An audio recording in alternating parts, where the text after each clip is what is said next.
మళ్ళీ సంక్రాంతి వస్తుంది. ఈ సంక్రాంతి కూడా మీ అందరికీ శుభాకాంక్షలు.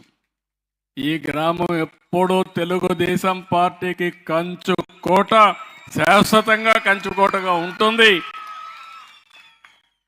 ఎందుకు నేను ఈ మాట వాడుతున్నానంటే, ఒక మంచి రాజకీయ పార్టీ వల్ల ప్రజల జీవితాలు బాగుపడతాయి.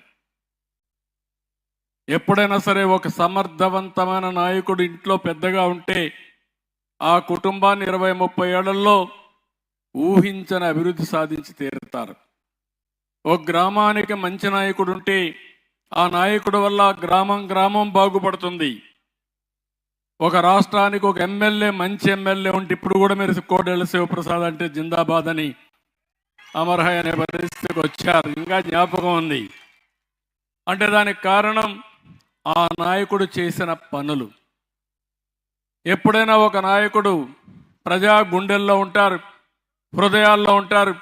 కొంతమంది నాయకులను చూస్తే ఎప్పుడు కూడా చేదరించుకునే పరిస్థితిలో ఉంటారు. అలాంటి వాళ్ళు కూడా వస్తూ ఉంటారు.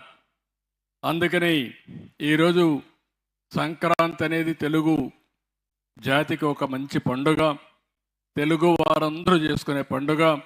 మళ్ళీ మీ అందరి జీవితాల్లో శుభం జరగాలని, ఈ రాష్ట్రాన్ని ముందుకు తీసుకుపోయే బాధ్యత నాది, నన్ను నడిపించే బాధ్యత మీదని మీ అందరికి విజ్ఞప్తి చేస్తున్నా.